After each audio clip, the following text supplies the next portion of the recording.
Crown Prince Mohammad बिन सलमान को डर है कि उनका असैसिनेशन न हो जाए। आज की वीडियो में हम बात करेंगे सऊदी अरब और इजराइल के जो रिश्ते हैं उनकी नॉर्मलाइजेशंस की स्टेज क्या है, क्या इसमें अमेरिका का रुख है, इजराइल क्या सोचता है सऊदी अरब के बारे में और सऊदी अरब गाज़ा के लिए क्या सोचता है, क्या नॉर्मलाइजेशन सऊदी अरब करेगा, क्या इस शर्त पे करेगा कि फ़िलिस्तीन का स्टेट होना चाहिए इजराइल के साथ, तभी वो डिप्लोमेसी कायम करेगा।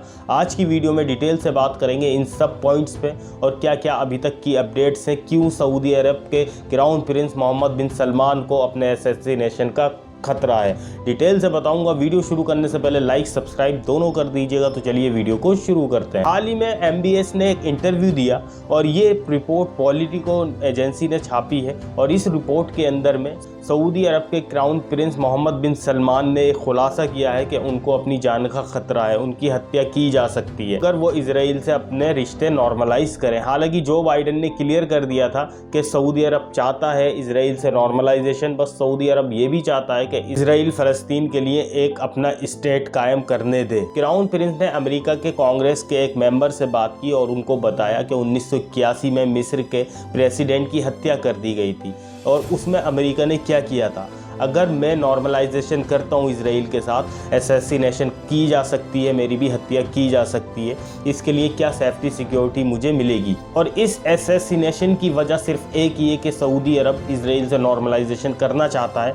अगर ये हुआ तो हो सकता है सऊदी अरब क्राउन प्रिंस की हत्या की जाए। एज़ पर द रिपोर्ट्स जो कहती हैं तो अमेरिका ने काफ़ी सारे आश्वासन सऊदी अरब को दिए हैं, जिसमें कि परमाणु प्रोग्राम भी है और इकोनॉमिकली भी सपोर्ट करने को कहा है। हालांकि काफ़ी सारे वेपन्स भी अमेरिका ने अलॉट किए हैं सऊदी अरब के लिए और उन हथियारों की सेल करनी शुरू कर दी है।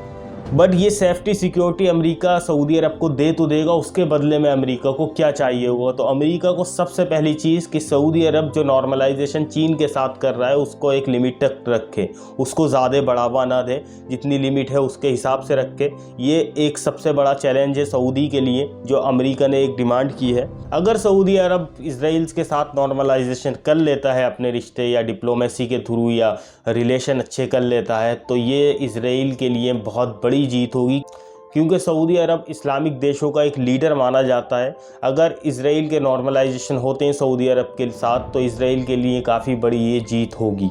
हालांकि सऊदी अरब ये भी चाहता है कि इजराइल के साथ नॉर्मलाइजेशन हो और साथ में ये भी चाहता है कि फ़िलिस्तीन को एक स्टेटहुड का दर्जा मिले। हालांकि फ़िलिस्तीन का एक बहुत बड़ा मुद्दा है जो सऊदी अरब के लिए है।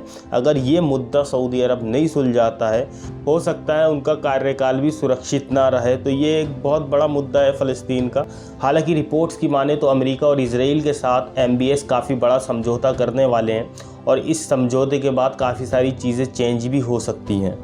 पॉलिटिको ने ये रिपोर्ट छापी है और इसी में वरिष्ठ विदेशी मामले देखते हैं नाहल टूसी, उनके अनुसार अगर ये चीज़ें देखी जाएँ तो सऊदी क्राउन प्रिंस ने ये जो संभावित चीज़ें कही हैं, इसका एक कदम ये भी हो सकता है कि वो अमेरिका पे दबाव डाले और अमेरिका इजराइल को मजबूर करे कि जितना भी गाज़ा में हो रहा है ये ट्रूस हो और ये सीज़ फायर की तरफ निकले रास्ता।